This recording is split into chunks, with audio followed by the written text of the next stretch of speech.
2, 3. That was Erin Sauls in much happier times during a gender reveal with her boyfriend. Now she's accused of murdering an 8-month-old baby boy in her care. I look at this heartbreaking case out of Arkansas and where Erin Sauls is now. I'm Anjanette Levy, and this is Crime Fix.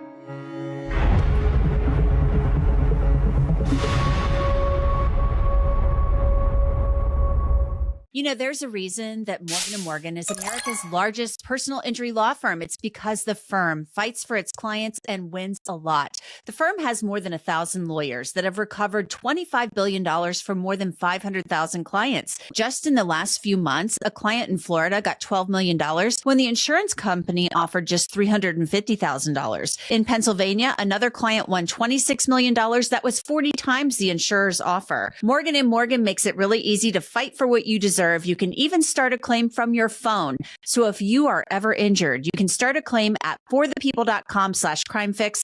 Click the link below or scan that QR code that you see right there on your screen. There is a family in Arkansas that is starting the new year in unimaginable grief and pain. The Flower Days 8-month-old son, Elijah, is dead, and Little Rock police detectives say his babysitter is to blame. The case started on Tuesday, December 30th. It was just after 11 a.m. when police were called to a home on Clifton Drive because a baby boy was not breathing. That is not normal. The boy was Elijah Flowerday. His family posted this photo of the sweet baby boy online. A Little Rock Police Department report states, Ms. Sauls was running an in-home daycare when an 8-month-old quit breathing. The infant was taken to Arkansas Children's, where he was pronounced deceased. The child sustained a skull fracture and multiple brain bleeds. Sauls admitted to striking the infant's head 3 times against the hardwood floor during a diaper change, where she was frustrated. Now, because of this admission that detectives claim that Erin Sauls made to them, she was charged with capital murder. This is the most serious charge a person can face in the state of Arkansas. The capital murder charge can mean a lot of things, including committing a murder with more than one person or while committing a murder while committing another crime, such as rape or kidnapping. But in this case, it's because of Elijah's age. He was a baby, just 8 months old, totally defenseless. So if an adult kills someone younger than 14 in Arkansas, that can be a capital murder charge, and that can be pursued by prosecutors. And because this is a capital charge, the prosecutor could pursue the death penalty. And it's not clear whether that will happen in this case or not. Erin Sauls, at this point, has pleaded not guilty to the charge. This is very, very early on in this case. And at least one parent who had sent their children to Sauls's daycare is absolutely reeling from the news of Elijah's death. The mother shared the Little Rock Police Department's Facebook post about Sauls's arrest, writing, I just can't stop looking at this. My babies went to her in August for a couple of weeks, and we decided to go back to her in October. Didn't stay long because she wasn't reliable. I've been crying just looking at this. A lot of ifs. R.I.P. little baby with a sad emoji face. But truly no one is more sad and more devastated than baby Elijah's family. Elijah's father, Isaac, posted about his son's death on Facebook, writing, Everyone who has heard Elijah has passed away. That is true. We appreciate your prayers and support, but I have to ask everyone to stay off of social media about it. The more it gets out there and word gets lost in translation, the worse chance there is for justice to be served. So anyone who has posted anything, please take it down. Trinity and I are dealing with enough right now. We do not need news calling us and twisting the truth. The police have everything under complete control and have a confession. But the more details that get out, the worse the case has to be closed. So again, please take down anything regarding Elijah at this point. If you have evidence against Erin Sauls or anything like that, reach out to the local sheriff's office and they will get justice served. Respectfully to everyone, please keep Elijah out of this. It's being handled. The best way you can help is reporting to the police and praying for us in this difficult time. This is so incredibly sad. The Flower Days are not planning for their baby boy's future. Instead, they are raising money for his funeral. A GoFundMe has raised more than $14,000 at the time of this recording. The organizers of that GoFundMe wrote, Isaac Flowerday and his family are facing an unimaginable loss after the passing of their beloved baby boy, Elijah. This tragedy has left Isaac, Trinity, and their son heartbroken as they grieve the loss of their son and their little brother. The days ahead will be incredibly difficult as they try to find comfort and healing together as a family. During this time, the family is in need of support to help cover funeral expenses, allow Isaac and Trinity to take time off work to be with each other and their son, and to access counseling services that can help them cope with their grief. The financial burden of these needs can be overwhelming, especially while they are trying to process such a profound loss. We are reaching out to ask for your kindness and support for Isaac, Trinity, and any contribution, no matter the size, will help ease their burden and show them that they are not alone in this difficult journey. Your generosity will be deeply appreciated as they honor Elijah's memory and begin to heal as a family.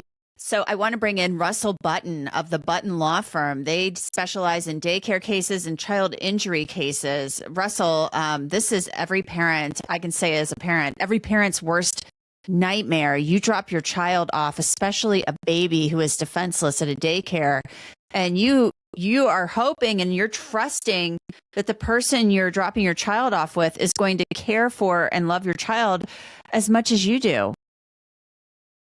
Yeah, this is absolutely heartbreaking. It's senseless. And honestly, the first word that comes to mind is betrayal. And I saw what the other parents at this same daycare said, and that was the same thing. And we hear that in all of our cases. It's just flat out betrayal, sadness, disappointment, because it should have never happened.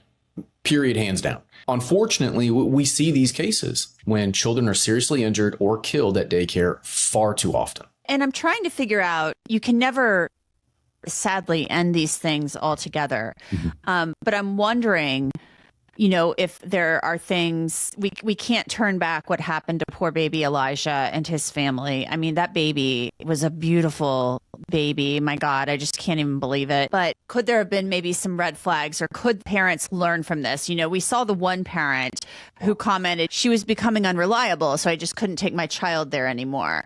So maybe there was something going on with this woman that Isaac's parents didn't know. Maybe they didn't have any other options. Maybe they had a good experience with her up to this point. I mean, what are your thoughts on that? Yeah, I mean, all in all, the clients that come to us when something really tragic happens, they're all the same parents that have to leave their children at daycare because they're working, they're providing for their family, they're doing everything they can, and they just want something better for their child. They want them to be loved, to be nurtured, and returned just as safe and healthy as when they dropped them off.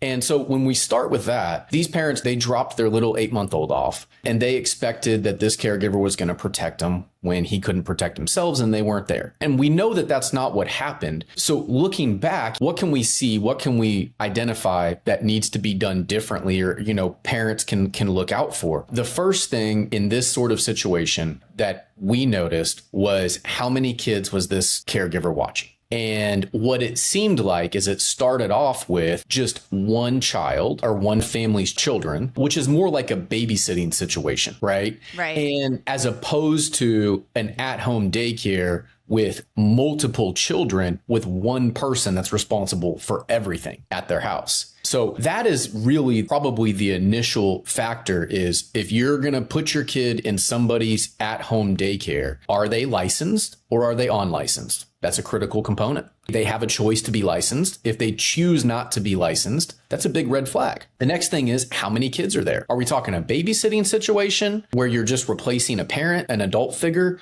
Or are we talking a true daycare with one person? That's usually going to be trouble. And do they have cameras in the home?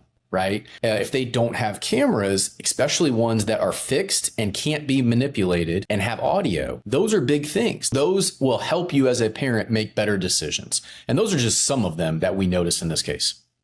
So one person running a daycare at home, that's not really, you could be licensed to do that, but that's not really a daycare, per se. That's more, you're calling it a babysitting situation. And that's maybe something you'd want to try to avoid unless you know the person really, really well. Yeah, I mean, it goes hand in hand, right? So at these at-home daycares, like I said, they have a choice to be licensed versus unlicensed. Right. And that is state by state, and there are different requirements. At these at-home daycares, if it's just a one adult and one or two children, you're talking babysitting. They're Right. likely not going to be licensed. And that is absolutely going to be its own set of safety versus risk and rewards. We see a lot of problems at these at-home daycares when they are not licensed and they have multiple children and they're not putting the safety mechanisms in place that a licensed facility daycare would, with a lot of structure, with a lot more people to keep eyes on them, that they are made child-proofed as opposed to somebody's house. They have actual insurance policies that cover injuries and wrongful death, where they have to also meet the insurance company's requirements to keep something safe, as opposed to an at-home daycare. So we see a lot of trouble with these at-home daycares consistently across the board. I'm guessing, this is just a wild guess on my part, and I think I'm probably right, and I'm guessing this woman was not licensed and did Correct. not have insurance. That's what we've seen. Yeah. I'll take the license part. From what we can tell, she was unlicensed. I don't represent any of the families in this case, so I don't specifically have firsthand knowledge of whether or not she was licensed or not from the state. And sometimes these at-home daycares, they will get licensed and then they decide, you know what, that's too much red tape to go through. Right. I don't want to do this licensing anymore. And nobody's looking over my shoulder. So it's one of our missions in our daycare and child injury at our firm here to make a requirement that if you're going to be more than a babysitter, you have to be licensed. And the second one on that is to have an insurance policy. On these cases, a lot of times they may have a homeowner's policy. If they're operating at a rental property, maybe they have a renter's insurance policy. But if they're doing more than babysitting, they're typically running a business. And do they have insurance? If they don't, it's no different. The analogy I always give to parents is that's like an uninsured driver driving on our roads, right? They're an uninsured daycare operating and responsible for your pride and joy, our next generation, you know? And that's just a recipe for failure, typically. I want to talk now about the specific allegations in this case. The police, according to the report, have a confession. That's the claim. And they claim that Erin Sauls said that she was changing Elijah's diaper. She got frustrated. She had a headache and she slammed his head against a hardwood floor. Every parent gets frustrated. If you've ever babysat, you can get frustrated. I don't know what causes that level of frustration changing a diaper of an 8-month-old. I mean, it's like walk away for a few minutes, put the baby in the crib and walk away, if you can't handle it, and calm yourself down. But that's a really awful thing. And she's charged with capital murder. They could pursue the death penalty in this case, and they may. We just don't know what the prosecutor will decide. But this sounds like a very, just a horrific thing to do to a defenseless baby over becoming frustrated and then having a headache. We see it time and time again. And it doesn't matter if it's a babysitting situation, an at-home daycare with one person, just like this case, or even at a licensed facility. These caregivers, some are really great. Some are awesome and they love these children and you want them to be involved with your child.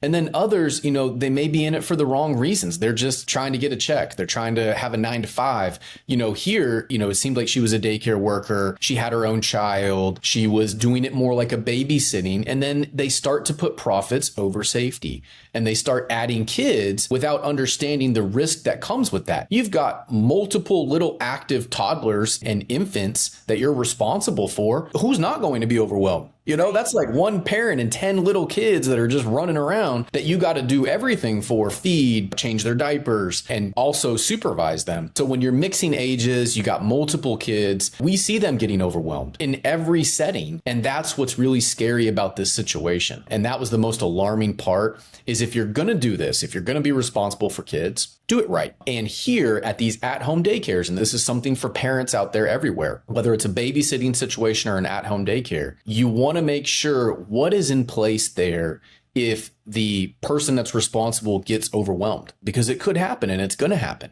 Is there another adult And do you know that person? Have they informed you of who that person is? Do they have somebody they can phone a neighbor real quick to come over and give them a break, like you had mentioned, just step away from the situation? So what's in place at these daycares to make sure when you have an overwhelmed caregiver, what's the buddy system? What's going to help prevent anything like this from ever happening? But let's make sure we're very clear about this. No amount of being overwhelmed or frustrated with a child in any way, shape, or form should this ever happen. A child should never be repeatedly slammed down, no matter how frustrated and overwhelmed you are as a parent or an adult. It should just never happen. So no doubt, even those safety protocols being put in place, this should never have happened. What recourse do the parents have? I mean, obviously there's accountability being pursued through the criminal courts. But they could file a civil suit. But I'm assuming Ms. Sauls is not somebody of means, and I'm guessing there was no insurance. So what recourse do they have aside from the criminal courts? Yeah, what options do these parents have is one of the big ones we get all the time. I mean, we're handling several wrongful death cases, tragically now. Involving similar facts and similar scenarios. And some of them, they do have insurance. Some of them, they do have families that have, means and stuff, and they can pay for something to at least put a name to it and help us get some answers. But when we see these cases, criminal cases are all about punishing individuals. That is 100% what they're about, the actual individual. And that's going to happen here. It's on its way. These investigations take a long period of time. So it's going to be a long way down the road. But that's for her. That's for the owner and director that did this, the murder charge, etc. The state investigation, each state has its own child care licensing and abuse and neglect agencies. They're going to investigate this. She's going to be blacklisted. It's going to have different facts and findings that she can't ever be around children again, let alone a daycare, but she's not allowed to be around children again. It's going to impact a lot of different things, as it should. And so the state does their own independent investigation. And then the third prong of these is the civil case. And that's what we represent these families in. We help them in these others, but we don't control that. The civil cases, what their options are, if there's no insurance or if there's limited insurance opportunities through a homeowner's policy or something like that, or a renter's policy, depending on what kind of home she was operating out of, and she doesn't have any assets, a civil case here would really be about sending a message to other folks out there operating in this sort of risky format and to go and get answers still, but to mainly send a message and make sure, hey, this should never happen. And if you are going to be operating as a babysitter or an at-home daycare or even a licensed facility, you better make sure you put the safety things in place so that what happened to this family doesn't happen to anybody else that you're responsible for. And so that's really what we try to do here in these sorts of situations in a civil case, is we pursue any means possible to make sure that it stays on their record, the actual people involved in the facility involved, if it's an LLC, if it's just her in her independent name. We try to make sure that it stays on their record forever and the public knows about it. There's awareness out there about what really happened, because sometimes these things just get swept under the rug or lost among all the other news stories out there. Yeah, it's horrible. Russell Button of the Button Law Firm, thank you so much for joining me. I really appreciate it. Thank you, Anjanette. Appreciate you. And Erin Sauls remains being held in jail. She will be back in court sometime this month, and we'll keep an eye on this case for you. And that's it for this episode of Crime Fix. I'm Anjanette Levy. Thanks so much for being with me. I'll see you back here next time.